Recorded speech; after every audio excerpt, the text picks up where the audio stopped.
Anyway, I'm Benny the Jet, and I'm sure you recognize Superfoot, Bill Wallace, man. Let me tell you, talk about the Superfoot.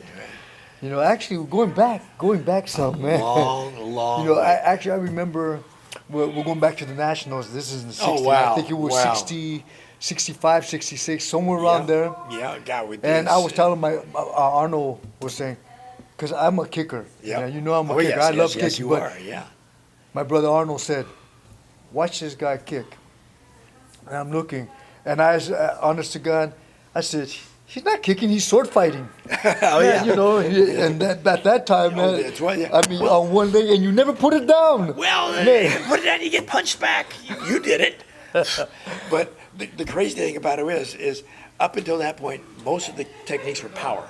At point tournaments where you throw the kick hard, and my right leg was bad because of the judo training, so I didn't have a right leg. So I had to keep my strong side forward because I'm left-handed too.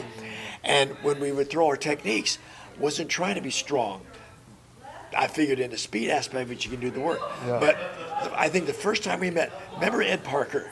Ed Oh Parker, man, 19, I think it was 1966. that's right. He invites a bunch of people That's right. to his school in Pasadena. That's right. And there was about probably 35 or 40 of us.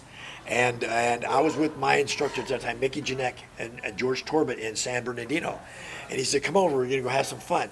So we drive down there, and Jim Harrison was there. A bunch of the top fighters were there. Steve Muhammad. Yeah, that's right. And they said, everybody's going to get together. We're going to spar around. So I sparred with a bunch of people that I had no idea because I just came back from Okinawa. Had no idea who those people were, and had an absolute blast. Got the shit knocked out of me, but hit them a couple times too. But had an absolute blast. And you go, wow, this is what sparring is, because in Okinawa, 65, 66, there were no tournaments. We just trained. We did kumite. But it was just, Yes, get in and get out. Get in and get out of there. So, because if they did hit you, we always thought that, this punch will kill you. And I didn't want to die. So I figured we'll get in and get out real fast. And it was a blast where, as I'm watching you fight, you go, he hit him the first time, but he's still hitting him.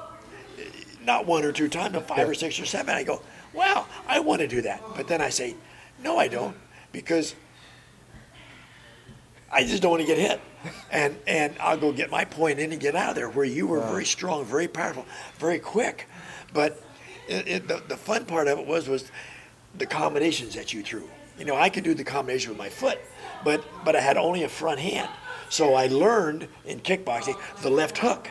Up to that time, everybody remembers Mike Stone with the ridge hand. So my counter in point tournaments was a ridge hand, because I'd lean back and throw this thing. Now in the kickboxing, because of the gloves, you couldn't open your hand up, came the hook, and it became natural. But watching you throw the hook, Man, okay? I haven't. Matter of fact, I even forgot about that time. Wow. It was, I think it was like November, December '66, something like that. Unbelievable. But it was like, had this tournament, not a tournament. But Ed Parker had his B school in Pasadena, and there must have been 35 or 40 people. Chuck Norris was there. Mike Stone, I think, was still there. That's right. Lewis wasn't there because he'd moved back to he was still living in North Carolina. That's right. But bunch of guys out there. Steve Muhammad, a lot of top fighters. Ralph Castro, Ralph Castellanos, all those guys were there, and we just got together and, pardon my expression, beat the shit out of each other, and had an absolute blast. And that we did, But again, you know what? Back then, Bill, there was a code of honor. Yes. See, the code of honor back then. I mean, we did exactly the word. We beat the hell out of each other, but when we got up, there was a big smile, and there was always, no matter, even if there was blood dripping, we bowed, the point that shook hands. it was about respect. It was about the honor system, Oh. and everybody walked away with smiling. Like, man, he kicked the crap out of me. But you learn something. Yeah. And I don't know if you go to tournaments nowadays or not, but it's no bowing in. You just take your stance, go. Yeah. How do you start the tournament? Well, you go. And you go, well, I still have my people bow. There's honor. Still wear the uniform. When they test, they wear the uniform. They wear their belt. When you train in the seminars, they'll like you. When we do the seminars, I don't care what you wear, as long as you're comfortable, you can still move. But the respect still has to be there too. Yeah. Face each other, bow. Okay, now take your stance, and now we're going to work this combination. Because, like you said, the respect aspect of it. We were taught the old way. Well, you know what Bill, back, when we were actually doing the art of war, Oh yeah. when we were doing the art of war, there was such precision of movement. It wasn't just like, you close your eyes and you just start throwing. Oh, yeah. I mean, we actually hit the targets we were aiming Oh, yeah. for. And nowadays, If you come close. you can't even compare to No. back then and to where it's at now, because I see most of the people, these kids here, with one hand cupping Oh, yeah, their yeah. groins Oh, and the yeah. other hand Bah, in yeah, their the other face, hand's and right here. that's it. And Yeah. I say, what is that? Well, the crazy thing too is when we were fighting, you had to be in some kind of shape. Oh, If you got hit to the body, there was no disqualification. If That's you right. went down, you had a couple seconds to get up. Good point, solid point, good That's point. right. And it was still a good point. Nowadays, I see people get disqualified throwing a punch to the body or throwing a side kick or something to the body. Well, Excessive you hit him concept. too hard. How can that be too hard? If I don't throw it hard enough, you're going to hit me back. That's right. So my goal was to hit you hard enough that it either knocked you back or stopped you in your tracks. Yeah. Nowadays, well, if I hit you too hard, remember Donnie Williams? I fought Donnie Williams in Dallas, Texas. Oh, God, be 1969, 1970, Yeah, something wow. like that. He hit me in the chest with the reverse punch. I said, God, I don't think I have a chest left. And it boom, and I went, ow, ow, and he goes, Yeah, that was, yeah. and I'm from Indiana, nice little Midwest city that nothing bad, nothing ill to have. I'd never been in a fight. I was like, I'm good to shit. And I came back, hit him in the head with a roundhouse kick, dropped him, knocked him out. And the referee, I said, well, that takes care of this. And the referee says, point. And I went, what? And he gets him up. You okay? You slapped him a little bit. And I went, whoa, what do you have to do to get disqualified around here? And basically hurt him really bad. But that's the blood and guts here that we came up in.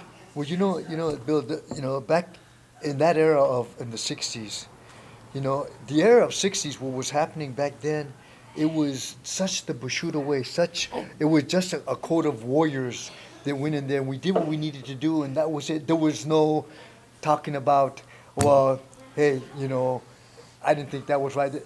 Who cared? I mean, you hit me with a shot, it was like, thumbs up, okay, Exactly. move on. Yeah. Well, we're built differently. That's it. How can we do Yeah. the same technique the same way? Right, and that's the beauty. When I first came back from Okinawa, there were basically 4 Japanese systems. That's right. The Koreans weren't even here yet. Yeah. You had the Shotokan, Shido-ryu, Goju-ryu, and Shorin-ryu or Shorin-ryu, Shorei-ryu. yeah. Both basically almost the same. And that was then they branched off. Yeah. Fumi Demura, which is a very good friend of ours, is it Shito-ryu or is it Shito-ryu? Yeah. And that depends on the person that you're talking to, whether it's Shito-ryu or Shito-ryu. So, and when we're working, we're training. I remember Okinawa, they would measure you. You get Zenkutsu Dachi, which is a forward stance, That's right? right. They would measure you from your heel to your rear toe. If it was in a correct, and you go, hold it. This little guy's 5'3", and I'm 5'8", let's say, and we're going to have the same distance. So he's spread out way like this, and I'm just almost standing up. So you go, what's the purpose of it? What's the distance of it? The distance is the timing. The Bushido is still there because everybody believes martial means warring. And that's why it was developed in Okinawa to beat up the samurai. Well, what made it different, when Mr. Parker came in with Kimpo. Yep. And as big as he was, as fast as he was, I mean, his fingers, man, I couldn't believe how big they were. But yeah. he actually came in with a whole different type of fighting. Oh, yeah. And that's actually where I started with Bill Razaki back Oh, in, yeah. And he was Kimpo, but it was a different type of Kimpo. Between Japanese style, Oh, yeah. Shotokan, and then Kimpo. Yeah. It was the only two things going on, Well, at that time. when we went to Ed school, Yeah. The Kempo that Ed taught was basically 100% of self-defense. Yes. Your design, but you had a guy named Steve Sanders, Steve Muhammad That's now, right. had technique so fast that you go, what did he just throw? Was it in or was it not? Because there were some times that that contact was allowed, and then after Pat Johnson got in, That's right. contact There you was go. not allowed. So you go, okay, what is allowed? What's not allowed?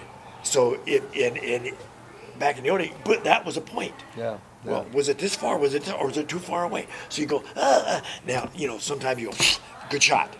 But Bill, I tell you what, man, we're talking about the foundation. We look at a foundation completely different than anybody else. But the way we built it, we built in the 70s and how we built kickboxing, full contact karate and kickboxing yeah. at the time, and to where it's at MMA, and it's completely changed the whole art of warfare. So I just think that right now, to where we come from and to where we look at the UFC right now is there is no honor back at ground and pound and such and such. But Well, think of the term, ground and pound. Now, I was a wrestler in high school, college. You wrestled, played judo. Yeah. And once you get to the ground, with the judo aspect of it, or even the jiu-jitsu aspect of it, if 30 seconds go by and nothing happens, and they stand you back up. that's right. And when they say, well, this is realistic, well, it is in a way, but the fight still starts standing up. That's right.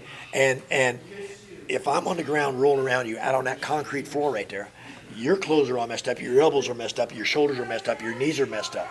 Now what are you going to do?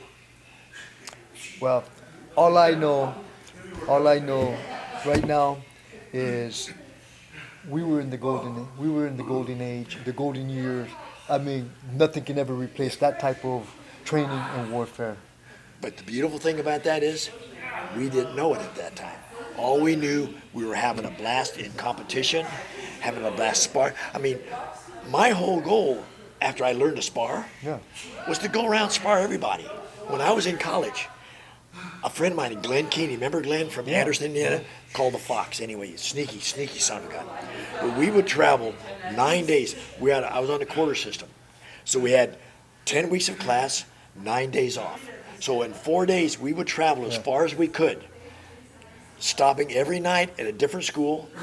Now that's also when the school would invite you in, That's right. give you a key to the school, say, we'll see you in the morning, we'll have breakfast. Give you a key to the school, we have our sleep bags, and if we did have to leave early, we leave the key under the rug. Nowadays, you can't do that. Nowadays, they won't do that. But you go, wow, this is the Beautiful old part way. about it is, the beautiful part about it is, that's what we're taking is our memories. Yep, we have And those so, forever. Hey, you know what? Yes, we Always, man. Always. Good times Yeah, forever. forever, man. Forever. My Retired White just came in.